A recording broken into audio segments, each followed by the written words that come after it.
Welcome to Lessons from Life, the podcast that gleans profound life lessons from everyday life stories. Hosted by Dustin Fenton and Brandon Hill.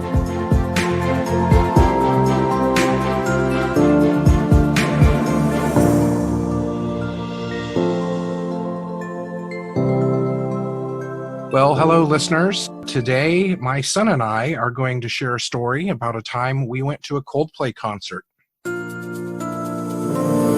And now, here are your hosts, Dustin Fenton and Brandon Hill.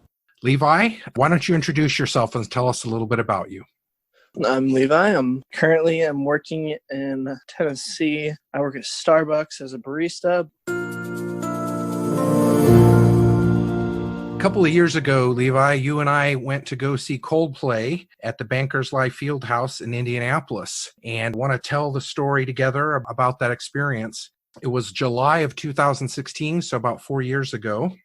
And I seen that it was coming there, and I love Coldplay, and I knew that you liked them as well. And I decided that I would get tickets for our birthday. We share a birth date. That's correct.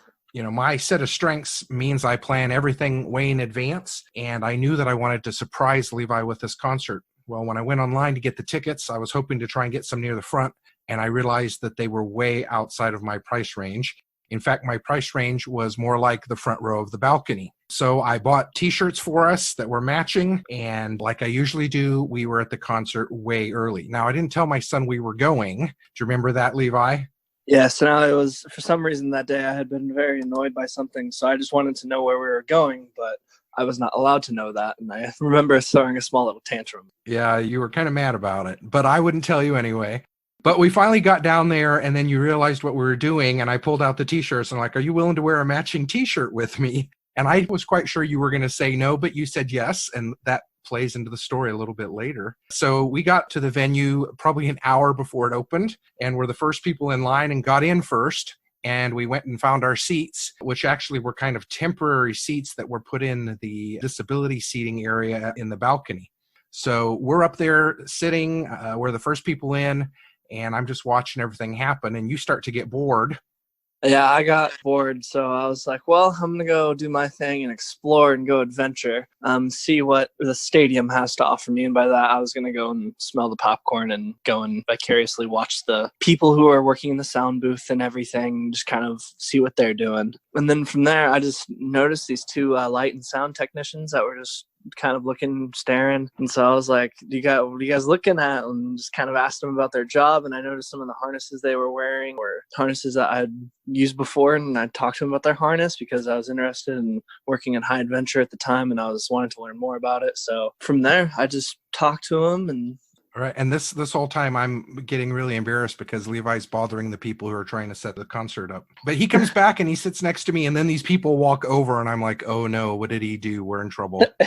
And they start talking to us. They're like, tell us about yourselves. You're wearing matching shirts. I'm like, yeah, we love Coldplay. We're dad and son, and we're here for our birthday. And the whole time I'm like, what in the world is going on? And then they say to me, well, how'd you like to sit on the floor?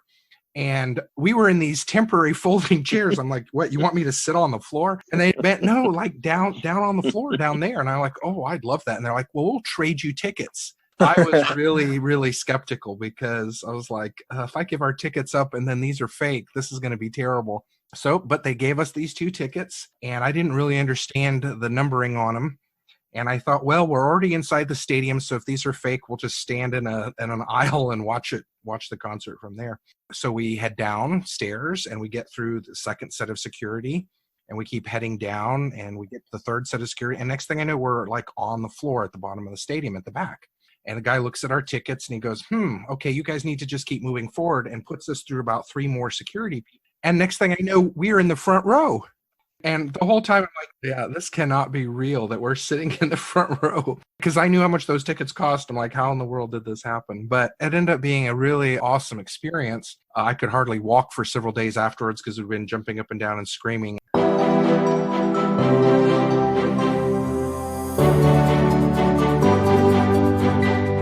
some of the girls next to me that had gone to the summer camp that I went to. Oh, okay. So I knew some of them from there. Right. One of them was wearing a shirt from there, right? Yes. So that was kind of fun, and we just had an incredible experience at the concert, right in the front row. We were so close to everything, and it was the Head Full of Dreams tour, and so just an amazing experience. And when it was over, we just kind of stood there, and they actually had to kick us out because we just didn't want to leave. It was an incredible experience. And Levi, you had something cool happen at the end of the concert, didn't you? Yeah, so during it, kept staring at the drummer and just like kind of rocking out with him. It was a pretty cool experience. Actually, he ended up throwing me one of his drumsticks. Yeah, that was Will Champion, yeah. Yeah, and I was like, oh, this is awesome. Like, I've listened to this man for so long. Like, what a cool experience to be able to get his drumstick. And the girls next to me was like, wow, you're so lucky. I've been drumming all my life and everything, and like that's so cool. And I was like, well, you have it actually. Like I admire him, but not as much as you do. So I ended up giving her the drumstick that he gave me, just because she'd been looking forward to this. I had already had an amazing experience just seeing the front row and the beautiful show that Coldplay puts on during that. And then after that, the guitarist noticed that, and he flicked me his pick that ended up going in between me and the security and the stage and everything. So they were trying to panic to like sweep everything up, and then the security guys were trying to frantically pick the pick up for me and trying to get us out of there. It was crazy. Yeah, so it was cool. So we had a great experience and walked away with a really cool souvenir from that.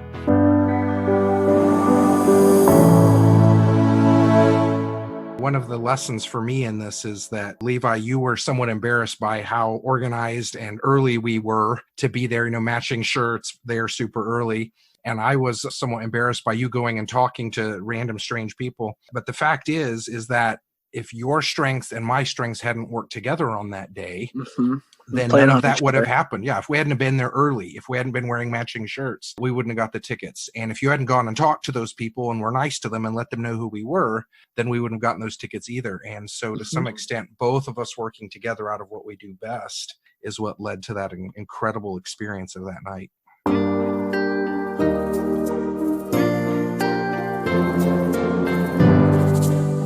That's a cool story. I appreciate hearing that.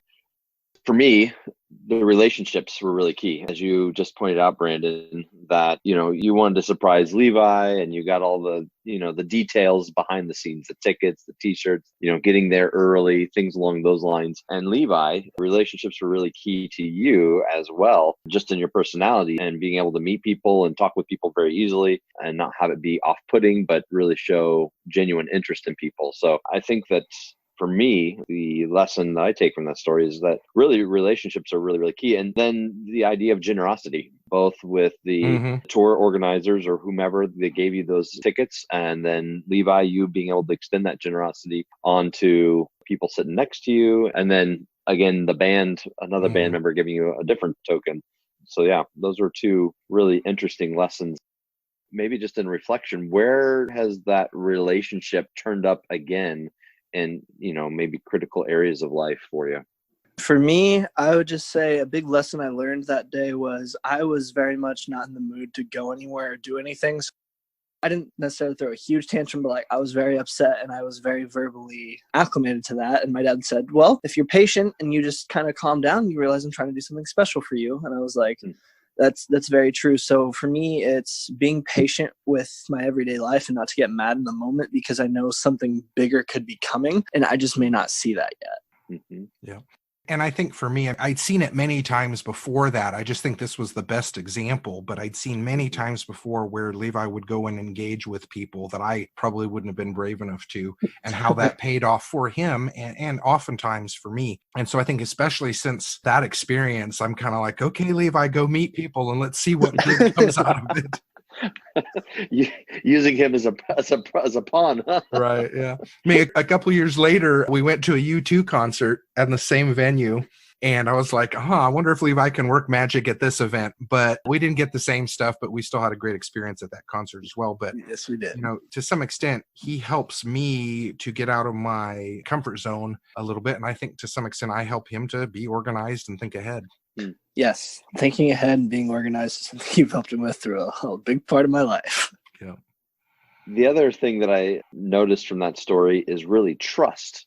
Again, Levi, you hit on it there just a moment ago with being patient and there's something could be bigger around the corner, but even trusting like, hey, we're going to go on a surprise. And no one necessarily loves to be taken, beyond their own will to go someplace, even if it seems exciting, but you trusted your dad on that. And then Brandon, equally as much, you trusted people that, I'm sure they had some sort of badges or made something that made them look somewhat official. Well, yeah, I would say they did not look very official. It was real sketchy. They just had a bunch of harnesses on and some light gear. So they were part of the tech crew that was a part of that. Okay. Yeah, right. I missed that part of the story.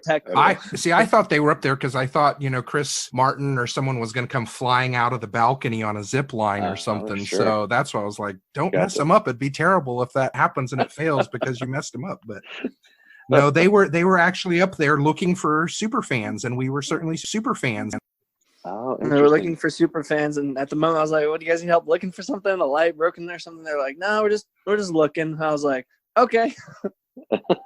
That's fun. Well, that trust, all the same, to be able to trust to go, okay, I guess we'll take those tickets and we'll exchange them, and we'll see what happens, even though they were hard-earned tickets, all the same. So That's interesting.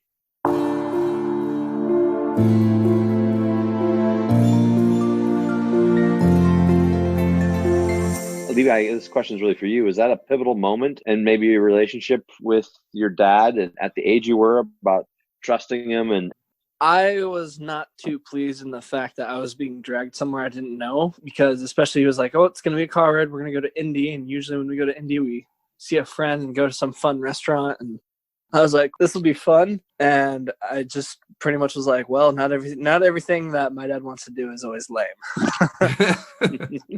And from there, I can trust him because he also was thinking about me in the midst of all this. And I know that when he does certain things, that he's always keeping my best interest and my well-being in the back of his mind. And even though I was getting angry with him, for him to be able to say, I'm trying to surprise you, I just don't want to tell you yet, but just trust me. And for me, I think that's a lot of what I've been having to do recently in my life, especially with him, is trust him in the advice that he's given me, because as an adult, if I don't trust some of the things that he's been through that are serious, I could really get in some big trouble. Yeah, so it gave you a leg to stand on to go, oh, there's some trustworthy things that have happened.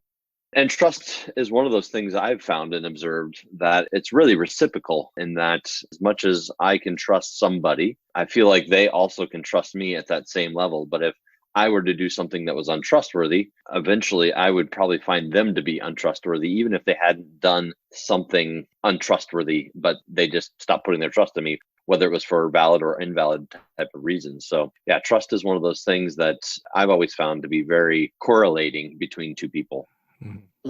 Well, it does seem like we're about out of time. Levi, I really appreciate you coming and spending some time on the show with your dad. You know that I love you. Love you too, Dad. And Dustin, thanks for sharing the story with us. We'll see you next week.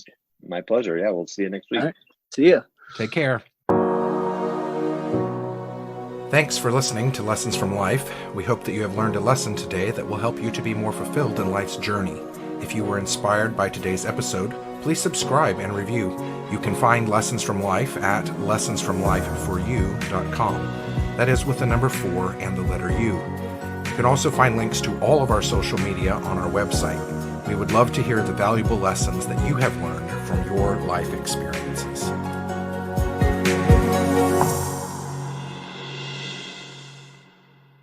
The music used in this podcast was by Abet, called Light Pop Strum in E, and was downloaded from freesound.org. There will be links provided on our website if you want to download this music or find out more about Abet.